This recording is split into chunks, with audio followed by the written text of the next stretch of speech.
Yeah, once you get used to it. Right, once you get used to it. Okay, guys, so we're going to go ahead and get started because, like I said, I want to go ahead and jump into it. This is Lessons Beyond the Stethoscope, and here we provide practical tips and tools that you can use in your everyday life because we understand that overall life affects your health. And this is episode 7, The Truth About Hospice, Debunking Myths and Misconceptions. Today we have joining us Dr. Julia Johnson. She is a board certified family medicine physician and a hospice and palliative care specialist. She did her residency in family medicine at UNC in Asheville, North Carolina, but she also did an additional board certification in hospice and palliative care medicine. She has over 10 years experience and has worked in various roles such as the Chief Medical Officer at Hospice Savannah, and currently she is the inpatient palliative care physician at Memorial Hospital. So thank you so much, Dr. Johnson, for joining us on today. Thank you for having me. Well, this is the thing. I met Dr. Johnson as a medical student. And they give you, sometimes they assign you rotations. And I think they specifically assign hospice because they know most students will not do it themselves. Because when I thought about hospice, I thought just like everyone else, doom and gloom, death and dying. And I think they even did it around the holiday. So I had it for like December. And I was like, I'm going to be depressed for the month of December. Like this is a great way to spend my holiday. Like I was really not looking forward to it. But I go in with an open mind and I say, okay. And I see Dr. Johnson and the rest of the team in action, which really changed my perspective on it because she, along with the rest of the staff, the nurses, the social workers, everyone was intimately involved in the patient's care. They wanted to make sure that the patient was okay. Are they comfortable? Are we respecting their wishes? All of those things to make sure that they get better. And this was like a higher level of care than I had seen before. I've seen patient care and teams and all of that, but this seemed like next level to me. And once I got to experience that, I was like, man, this is something that I really want to get to know more of and want to experience more. So after I completed residency, I came back to Savannah. I reached out to Dr. Johnson and said, you know what? I really want to learn more about hospice and I really want to become more comfortable having these discussions with patients. And thankfully, she said, sure, come on, join us and, allowed me to treat patients and learn more about the practice of hospice medicine because although I do family medicine, I see these patients and a lot of times I'm the one who has to refer these patients for the services. So before they get to the hospice team, I want to prepare them. This is what to expect. This is what to think about. This is the reason why I'm referring you, things of that nature. And so now that I have that information, I feel a lot more comfortable having that discussion because one of the things that I realized is that patients are not looking forward to having these conversations. And the reason is because there's a lot of mistrust because of misinformation. I talk to them about there's like, oh, I'm going to die immediately and they're not going to treat me for certain things. And all of these different things, they don't understand that there are benefits and that there are certain treatments that you can still get while you're on it. So as we deep dive into this today, I know it is probably not something that you may be excited to hear, but I want to say, let's think about the topic and the goal that we had for last week, which was intention. And it is just keeping an intention. And so the intention that I ask for you to have as we go through this today is to just keep an open mind, to just listen to it and hear us out. That way you can get the information and then you can pass it along to someone else and say, I heard them talk about this. This is something that you may consider because we're going to talk about a lot of different things that we face on a daily basis because we know that people are asking those questions. So we want to go ahead and answer them. So let's just get into it, Dr. Johnson. You are specialized in hospice and palliative medicine. Are they the same? And if they're not, what are the differences between the two? And that's a great question, and one that is, it should be very easy to answer, but it really isn't. It requires a little bit of kind of digging in, which I'll do. But most people really don't know the difference, and that includes most people on your medical team. So most physicians and nurses and other people out there in the medical world really don't understand the difference. So I'm going to try to clarify it for you, but please feel free to ask any questions, because even in the explanation, it can be difficult to conceptualize. The easiest part to really understand is hospice, because many people have experience with hospice, whether it's family, friends, neighbors. So they have some general sense of what it looks like and what it means. So we'll start with hospice for that reason. Hospice is a program that comes to you wherever you are to provide support for you and your family as you approach the end of your life. Not necessarily the very end of your life, but as you're dealing with the terminal phase of an issue. It's not a place where you go. And that's difficult for people, because in the past, it was more of a place that people would go to spend the end of their lives. They would go to a hospice facility or to a hospice house kind of scenario. But that's really moved more towards a program that comes to you wherever you are. So where do most people want to be as they approach the end of their lives? Most people want to be at home. And so hospice is a way for you to be able to remain at home with everything you need to be comfortable as you approach the final stages of your life. So hospice comes to you with everything that you need. That might be equipment, that might be medication, that might be staff that comes in and out to address things that come up for you, so that you can remain at home as long as you would like. And that's really what hospice is. So I think most people can conceptualize that because they have some experience with it. Palliative care is different. It's an additional service for patients who are dealing with potentially serious illness, not necessarily the terminal phase of an illness, but serious illness. So it's an additional layer of support. Many people, when I walk into the room here in the hospital and I say I'm a palliative care physician, say, well, what does that mean? And if we think about the word palliative, comes from to palliate, and to palliate means to relieve suffering. And so that's what palliative care does. It relieves suffering for patients who are dealing with serious illness, but it's in addition to their usual care.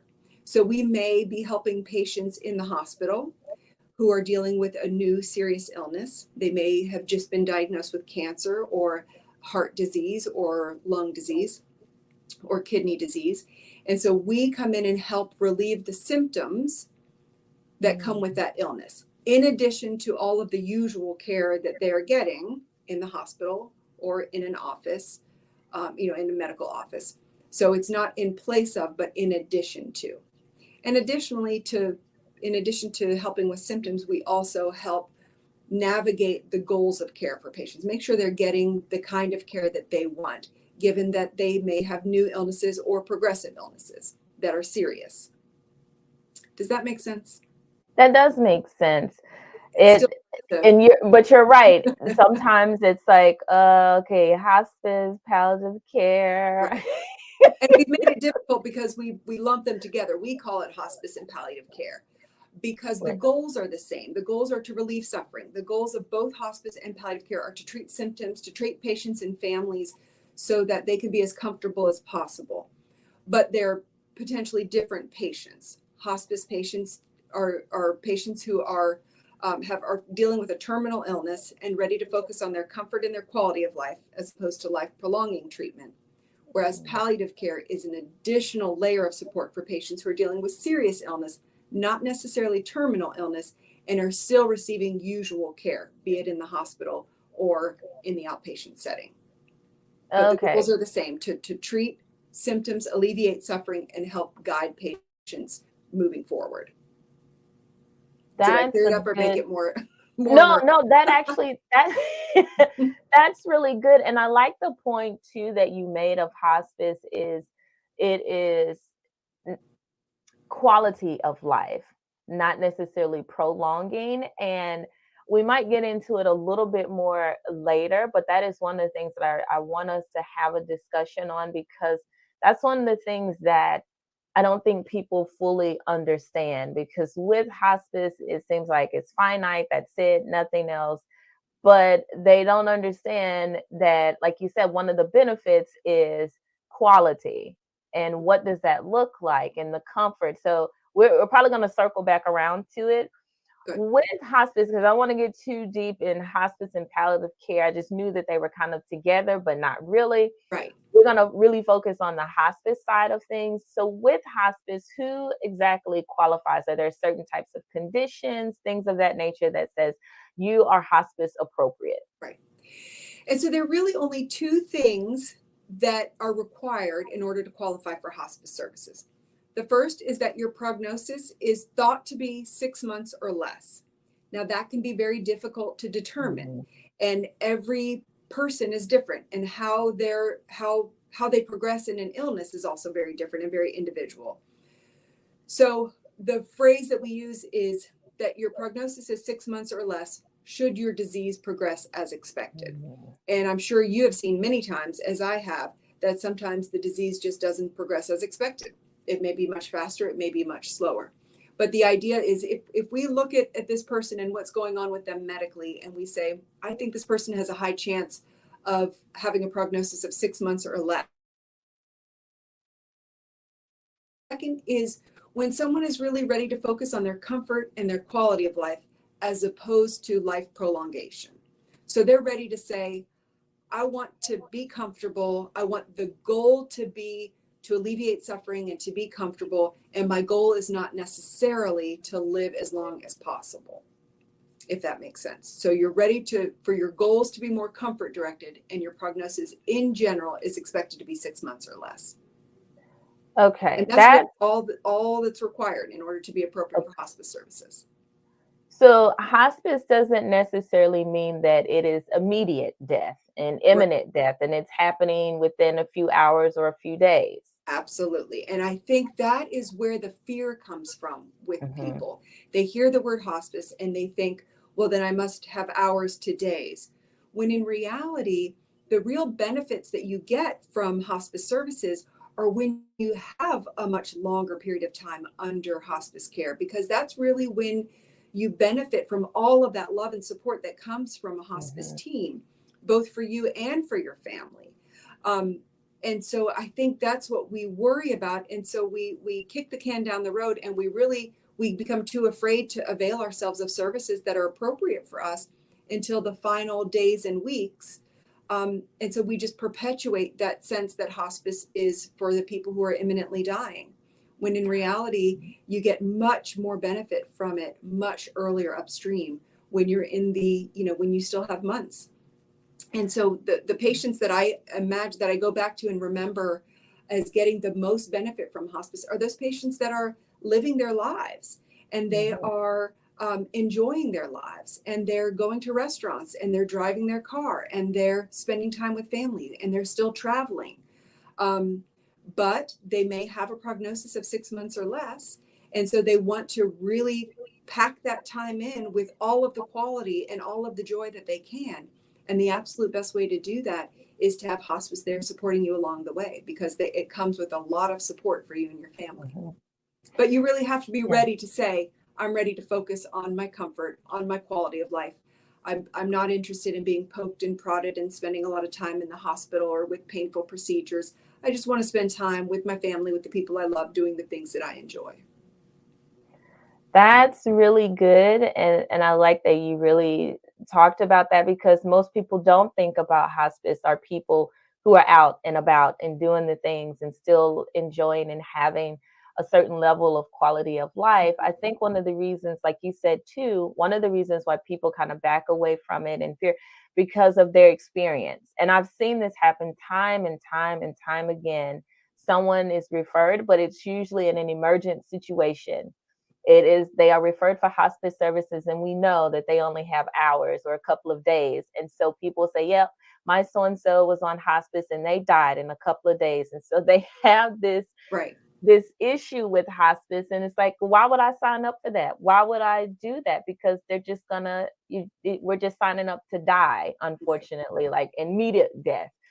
So I appreciate you saying that you have plenty of people who take advantage of the services and they're out and they are doing things and enjoying their families. Absolutely. And I think you receive benefit from hospice services wherever you are along the trajectory. And Right. even if you're only able to, for whatever reason, um, get to a place of being ready to accept hospice. And it may be just because your disease progresses very quickly. And so it's Mhm. really not recognized as being at that stage until the very, but it also may be fear or just very different goals, that your goals really are for life prolonging treatment. But for whatever reason, wherever you are, when you come to a place of being ready for hospice, you get wonderful benefit from it. So even if it's just hours to days, you'll still Mhm. receive a lot of benefit, as will your family.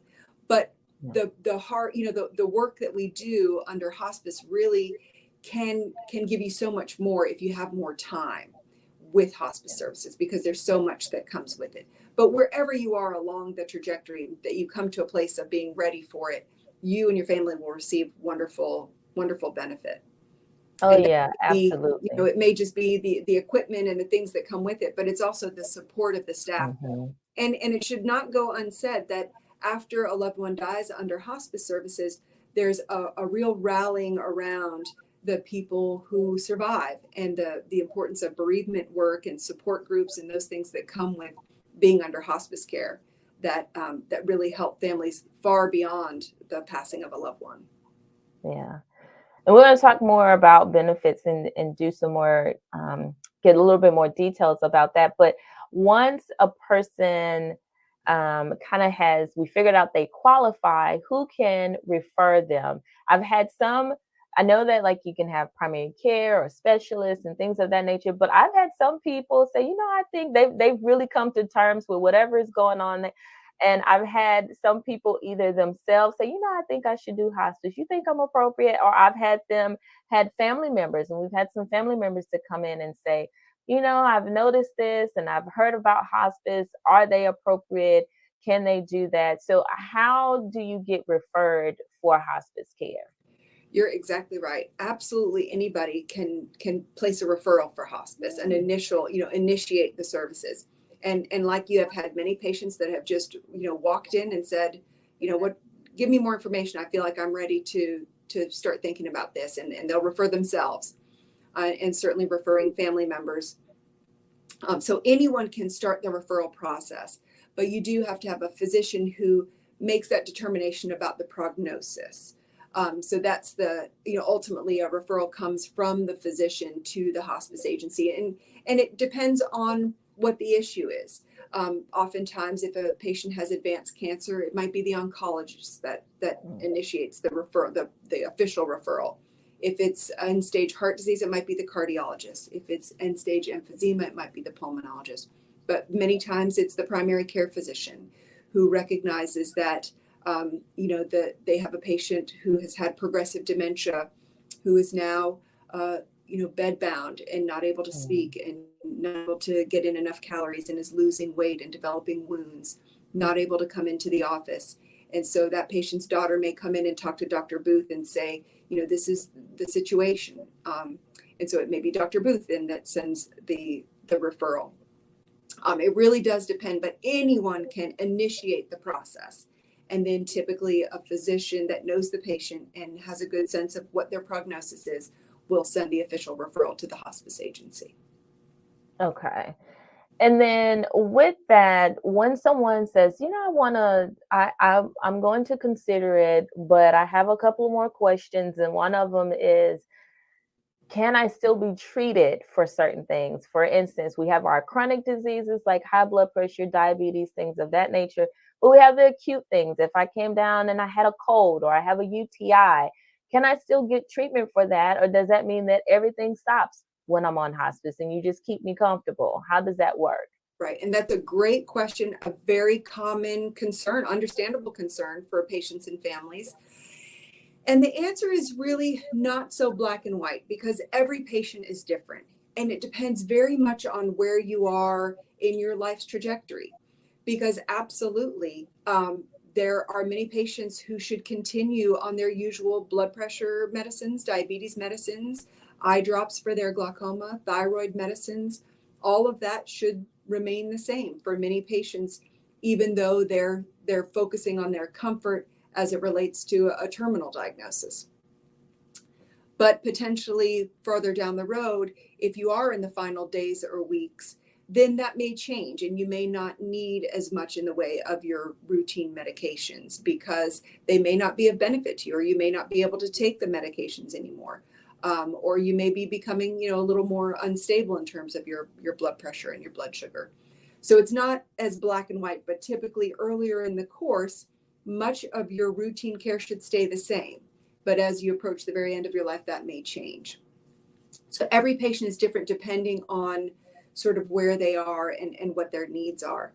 And then when it comes to unexpected things like infections, urinary tract infections, pneumonias, those kinds of things, also it does depend on where you are. But again, if you're up and around, watching Dr. Phil and feeding the cat, though you may have metastatic cancer and you develop a urinary tract infection, you should be treated for that with antibiotics, even under hospice care.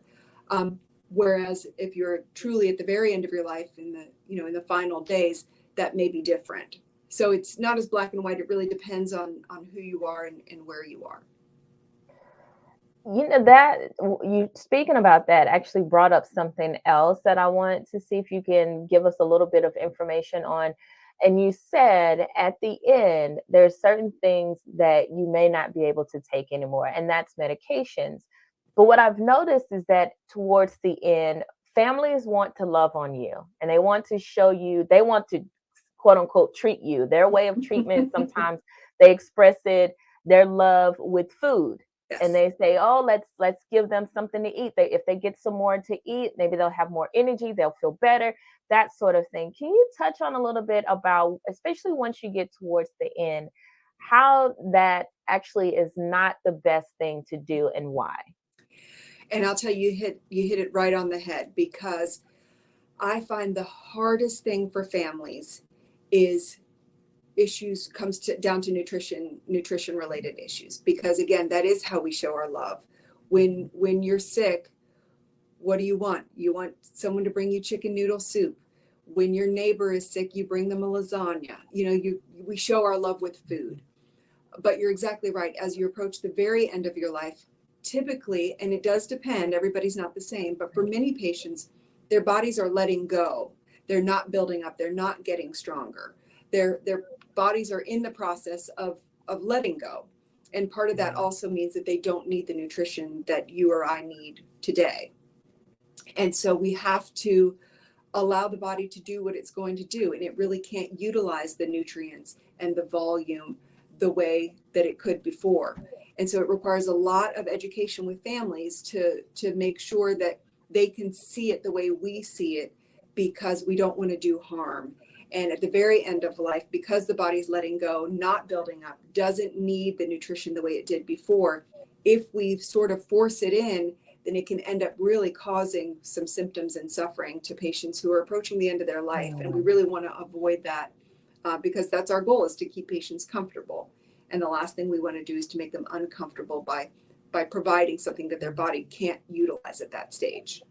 But I don't mean to imply that it's not a very difficult emotional thing, because it is. Yeah, you're so right there, because I remember when I'm sick, it's the chicken noodle soup and it's a ginger ale. I mean, you have to have that combination. And so if someone doesn't do that, and that's just kind of like my family's thing, is chicken noodle soup and a ginger ale. And so if they can't do that, it's like, but this is what we do. Right. So I can understand how that can be a sensitive and tough conversation. The other thing I was thinking about is, when you come to hospice, you like, some people, I have some patients that just say, I will not go and see anyone else. And I was like, well, I need you to, because there's only so many things I can do. So you have some patients who are on and they decided to go with hospice, but they may still want to see their other providers, such as their primary care doctor. Are they still able to do that? Yes, that's a great question. And that is a barrier to hospice, because people, again, get very close with their primary physicians. They know them very well. and they want to make sure and maintain that relationship. And part of the goal of hospice is for patients to continue their relationship with the teams that have been important to them along the way, whether it's their primary care physician, whether it's their oncologist, whether it's their cardiologist. And so they do typically encourage them to maintain that relationship.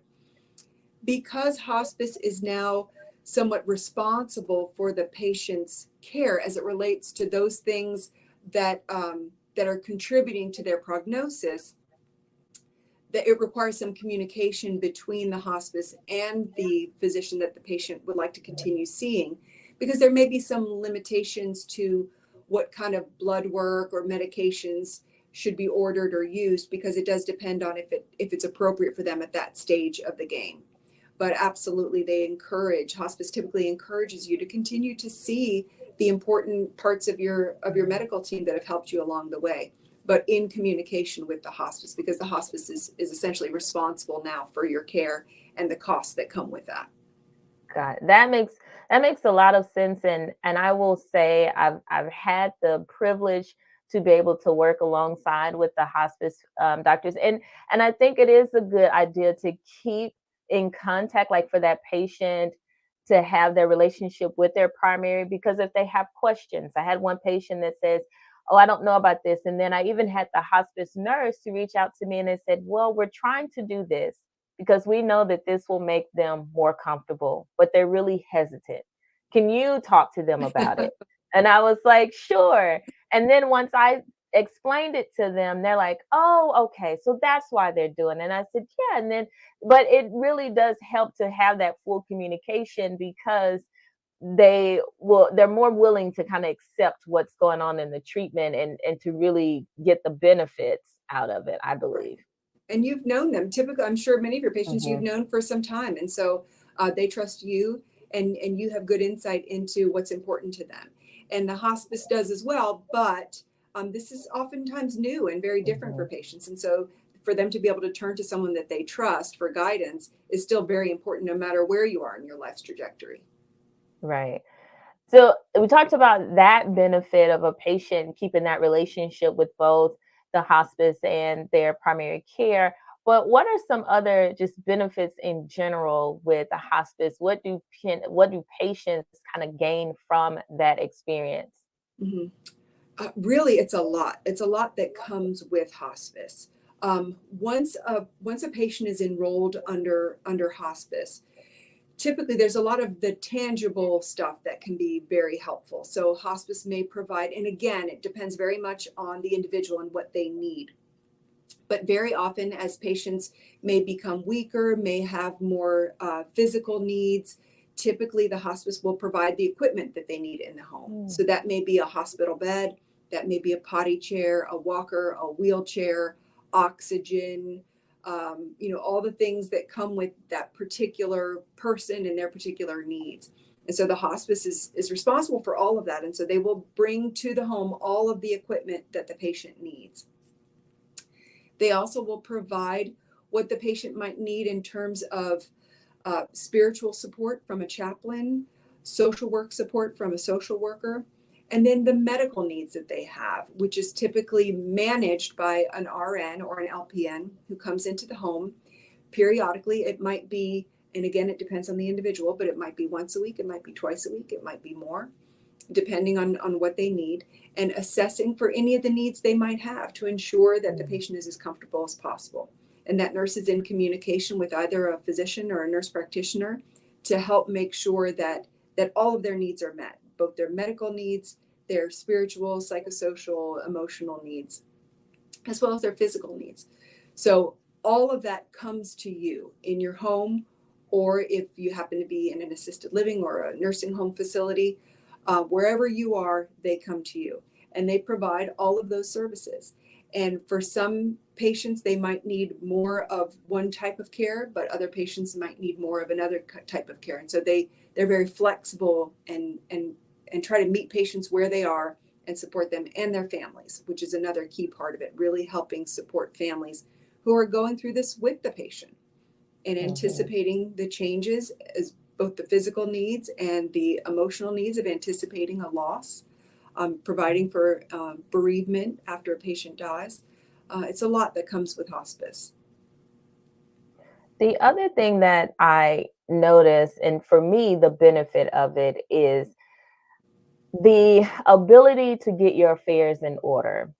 And what I mean by that is things like the 5 wishes or advance directives, things of that nature. Because what I have noticed is that unfortunately, we have patients that are now no longer able to say what they need. They cannot verbalize their needs anymore. And they have a family member who's sitting here who's like, I don't know what to do. If they just have one person, then it's like, okay, maybe we can help you figure this out. But if you have multiple people, then it becomes a lot more difficult to help make that decision. But I know that this is the time to get those things in place, and then it lays it out. And now all that person has to do is say, this is what the wishes were. I know what I may want to happen. But if I truly want to do what they want, these are their wishes, and let's just respect their wishes. And what I found is even when people don't have like a 5 wishes or something like that in place, if they've had the conversation with the person and I said, well, what did they say? If something like this happened to them, what did they say they wanted? And once they verbalize that, they said X. And I said, okay, well, then that's what we're going to do. And they feel so much better because it doesn't feel like they are having to make the decision. It's because this person said this is what they wanted. And now I am just putting that in place. Right. With that, what is the difference between like a 5 wishes and an advance directive and those sorts of things? Perfect. That's a great question, a big question, and we'll try to go through it, because you're exactly right. The perfect scenario is if a patient can just tell you exactly what they want going forward, but that's not always the way it works out. Patients get sick very quickly. Patients get sick, unexpectedly. Things can happen where they may indefinitely not be able to communicate their wishes. And so the perfect scenario is if a patient can just tell you exactly what they want in terms of all the treatment options going forward. Right. But unfortunately, that's just not real life. And so the next best thing is if we plan for potential problems in the future, for potential, changes down the road. But we don't like to do that, do we? We don't like thinking about it. We don't like talking about it. We don't like making decisions about it. And so we avoid it. But then we find ourselves in situations where we become unable to communicate and no one really knows what we want. And then we really are laying quite a burden on the people that we love to give their best guess. They say, well, my mom never talked about this. She never told me what she wants. I'm going to have to go based on what I know of my mom. But that really does give people a real sense of a difficult cross to bear in that scenario. So the gift that we can give our loved ones is to do some of that work ahead of time. And so you talked about advanced care planning. And absolutely, the conversation is the most important thing, because that really does alleviate some of that sense of responsibility off of loved one. And so if a man tells his wife exactly what he would and wouldn't want should something happen, then she is able to communicate that and tell us with a great degree of certainty, this is what he wants. And that, again, like you said, helps alleviate that sense of responsibility, because they're not making that decision. They're just communicating the other person's wishes. So that is exceedingly helpful. But one thing that can be done that just makes it more black and white and helps guide the treatment teams going forward is what you described as the advanced care planning process, the advanced care planning documentation, because the conversation is the most important thing, but it's exceedingly helpful to have it down on paper for everyone to see. And it also helps with family dynamics, because like you said, you may have a large family. And dad may have had a lot of conversations with one of the kids about what he, would or wouldn't want. He may say, I would never want a feeding tube if I have a stroke. And then he has a stroke. And that son can say, Pops told me he would never want a feeding tube. Well, there may be 5 other children that didn't have that conversation. And so they're all looking to this one son. It's absolute grounds for a lot of dynamics and conflict. So the best situation is to have it all written down in black and white and then have that communicated to your family. Go through the process together, but then get it down on paper. So when people talk about advanced care planning documentations, the most common document that we refer to is called a living will. And people will refer to a living will kind of in a generic way. But we have to remember that we're talking about healthcare decisions and not necessarily financial decisions. So when patients tell me all the time, oh, I have a will, I have a living will, they're often talking about financial will. They're often talking about what will happen to the house and their property after they pass away. And that's not what we're talking about. We're talking about important healthcare decisions that may potentially come up down the road. There's no way to really anticipate everything that might happen to someone, but there are some common sort of decision points that are potentially, topics that need to be addressed and preferably done ahead of time, in the calm, in the quiet, before an emergency happens. So those people who do living wills, complete living wills, oftentimes will do that at a lawyer's office, and they'll sit down and fill out documents about their healthcare wishes while they're also doing some financial paperwork. And that can be very helpful, except where does that document typically end up? Right. In the lawyer's office, or in a bank safe, or in a file somewhere in someone's locked cabinet.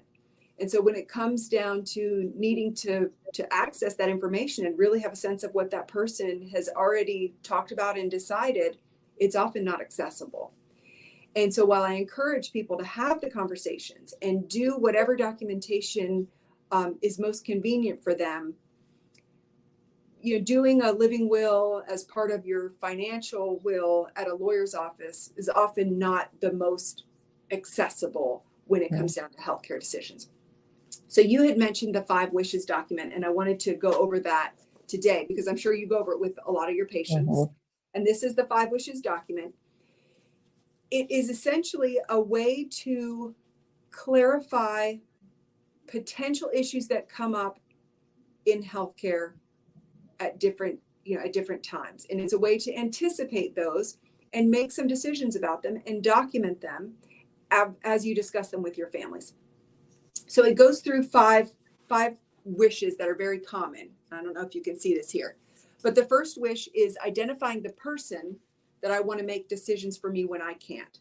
So essentially clarifying and deciding on a surrogate decision maker, which makes it very easy among large families. Because if you're widowed and you have 6 children, having 6 children decide together about your healthcare decisions when you become unable to make those decisions gets very complicated and very messy. So best to identify one person. That might be one of your 4 children. That might be your aunt. That might be your neighbor. That might be your best friend. Just designating that one person you feel like knows you best and is best able to carry out your wishes if needed. So that's the first wish. The second is the kind of medical treatment I want or don't want. And again, we can't always know what decisions will need to be made, but this covers the most common ones. Things like if I get into a situation where my heart and lungs stop, would I want CPR? Would I want to be shocked? Would I want to be put on a ventilator? If I get to a situation where I'm not able to eat on my own, would I want a feeding tube or would I not? Would I want a long-term IV antibiotics or IV hydration or would I not? So those are the things that help guide families if a person's no longer able to make those decisions. Things to think about and really sit with and talk to families about as you complete the document. The third wish is how comfortable I want to be, how important it is to be comfortable. The fourth is how I want people to treat me. And so you can really be very clear about the things that are important to you as people, if you're not able to control the way you're treated. And the last is what I want my loved ones to know about me. And so you can complete as much of this document or as little of this document. But the thing that I really appreciate about this document is that it's written in layman's terms. It's not a lot of legalese sitting in a lawyer's office. It's very easy to understand. It's a great guide for families because as you complete it, it prompts a lot of discussions. Dad, why did you say you wouldn't want a feeding tube? Well, you remember when Aunt Margaret had a feeding tube and, she felt this way or that way or whatever it is. It prompts you to have those discussions.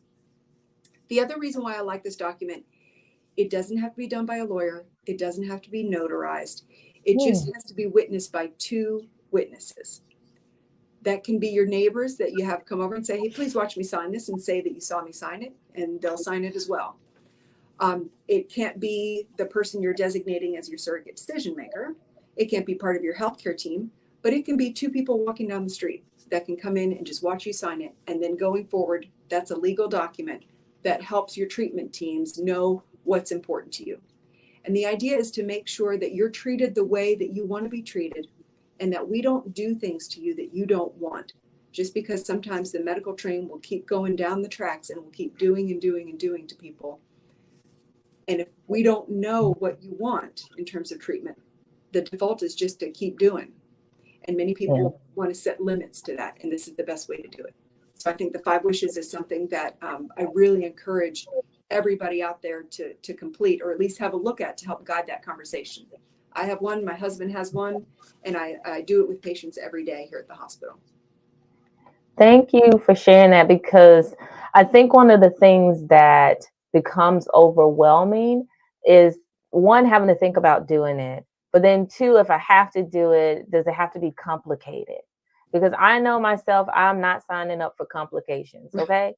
That's just not, especially if I already don't want to do it. And now it's complicated. I'm like, I need a nap. And then after the nap, I'm like, I still don't want to do it. So I appreciate you walking through it and saying this can be simple. And we don't have to do lawyers, because people are like, okay, now I have to find a lawyer. Right. And we don't have to get a notary, because now I have to go to Kinko's or whoever to get this notarized.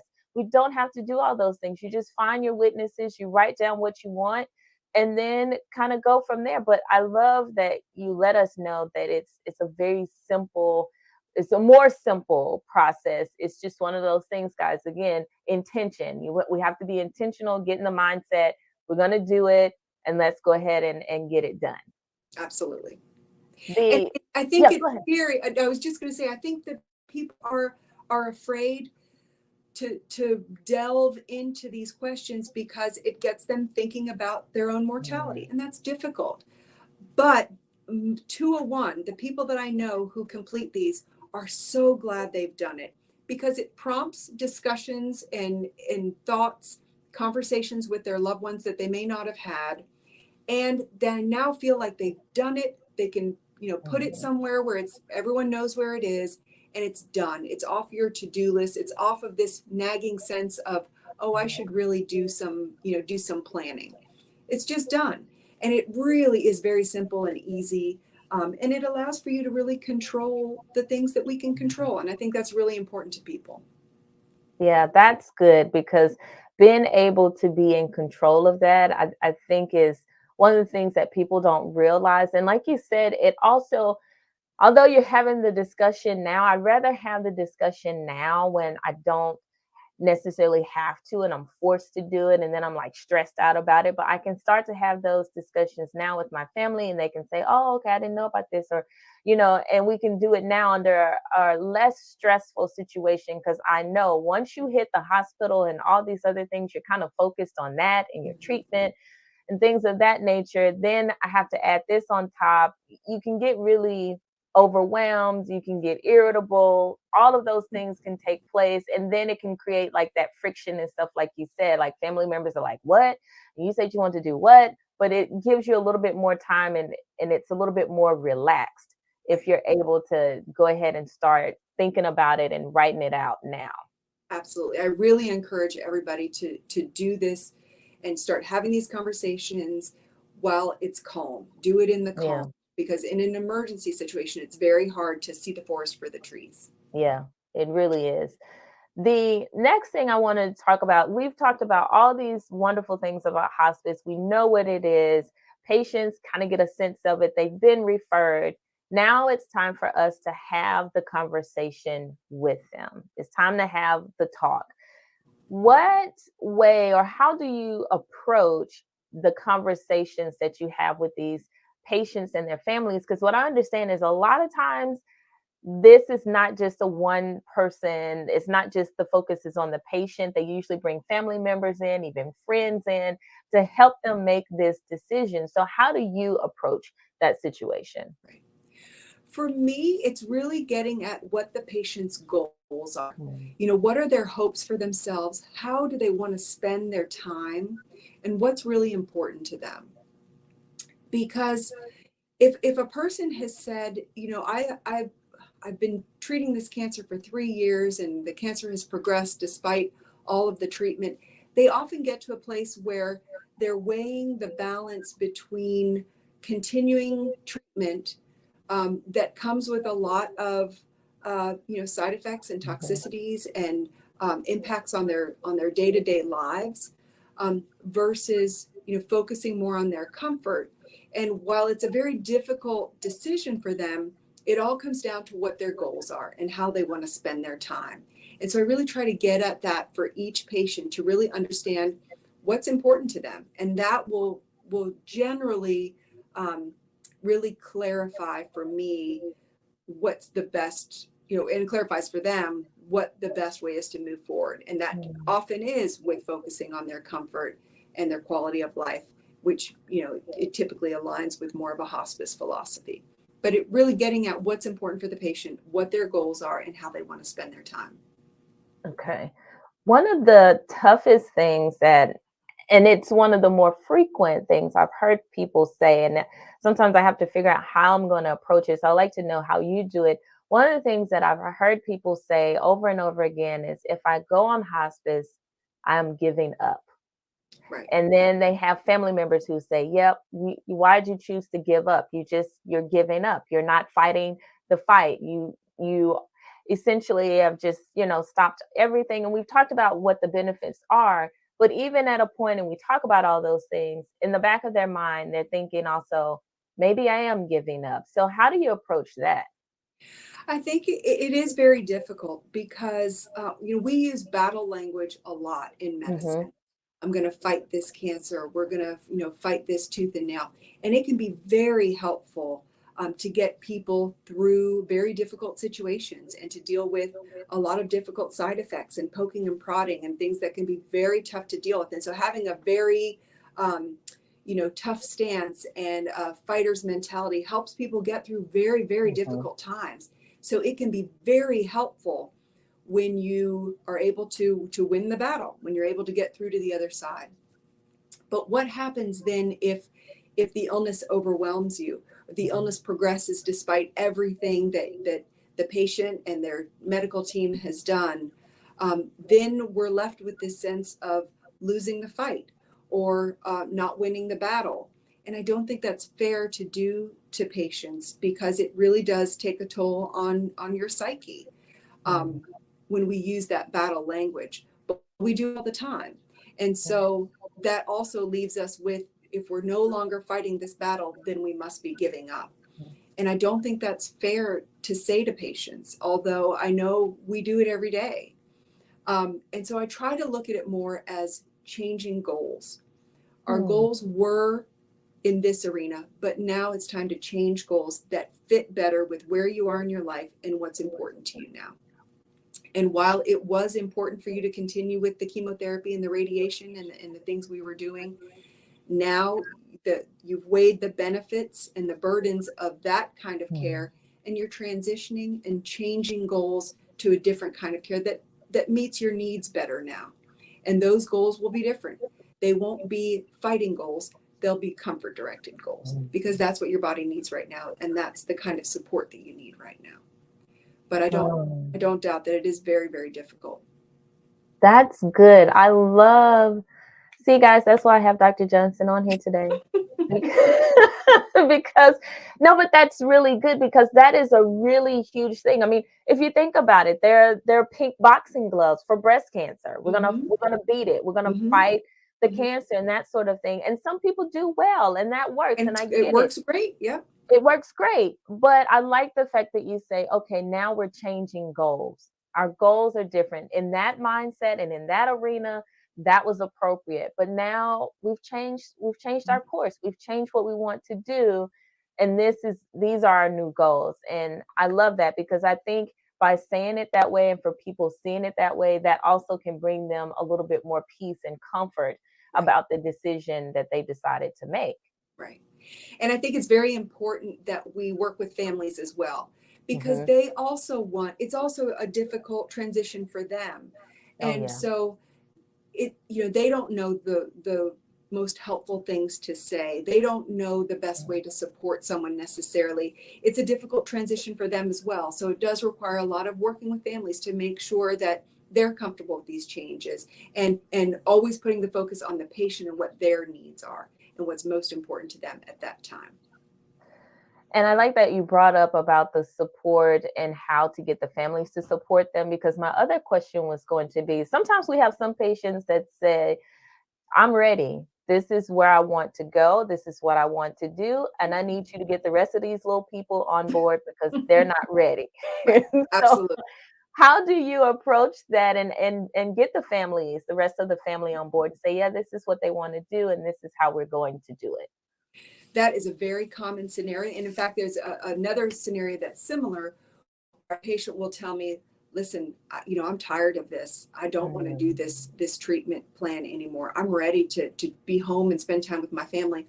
But I've continued to do this longer than I wanted mm, to, because I know my family wanted me to continue this fight, that they wanted me, I don't want them to see me as giving up or letting go. And so I've continued much longer than I would have.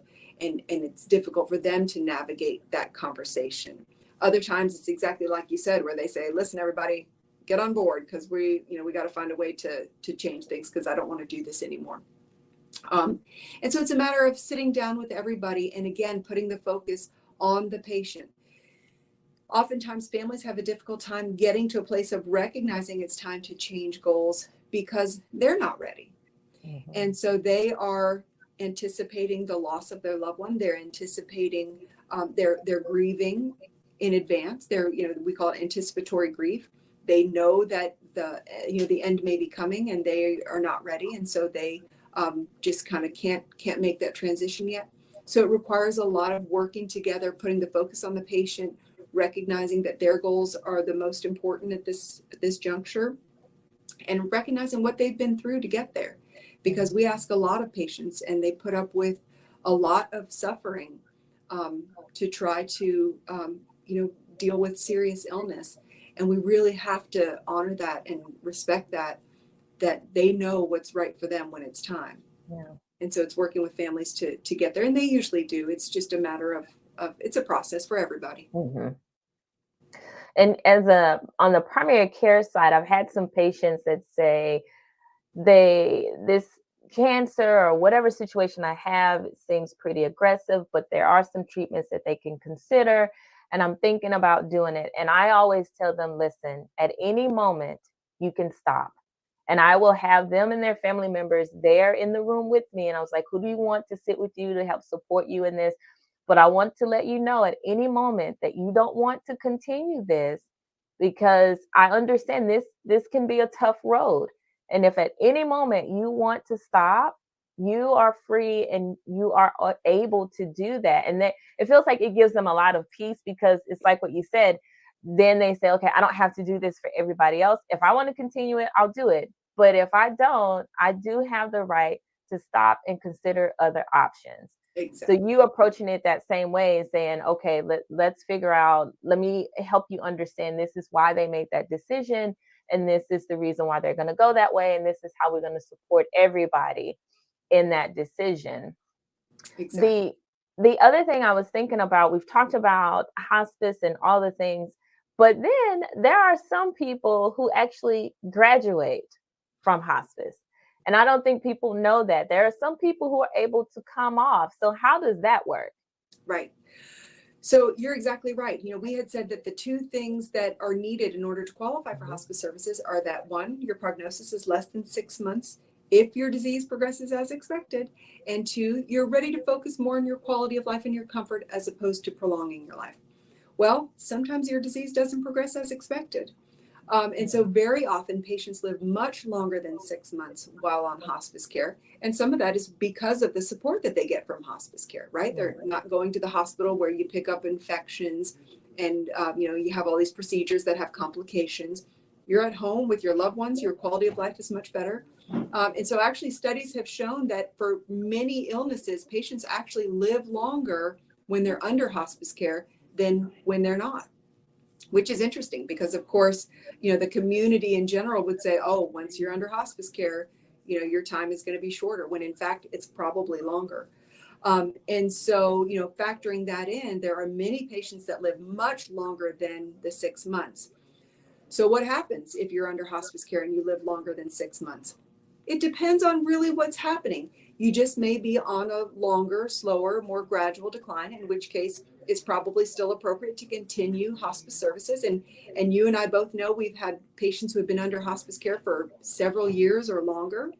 And for many of them, they're still very appropriate for hospice because they still meet those two criteria. But for whatever reason, their disease is progressing slower and more gradually. But there are other patients who have an unexpected improvement, or their decline is so much slower than expected that a physician would have to say, I think this person's probably going to live much longer than 6 months. And so for both of those scenarios where someone unexpectedly improves, or if their decline is really not expected to be in the 6 months range, then they might graduate from hospice, meaning they receive hospice services for a while, but at some point, one of those two things happens and the team says, it's time to graduate from hospice and move back to, your usual care. And for many patients, that can be a wonderful thing. But as we've talked about, with all of the support that you get from hospice, oftentimes families really appreciate that support. And so having hospice, leave you can actually be very, very difficult for families. Yeah. Even though they're conflicted, because it means, oh, this person might be with us much longer than we expected. But, with a lot of needs that hospice is there to help support.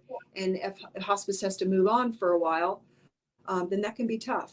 It's often with a very conflicted, sense for families.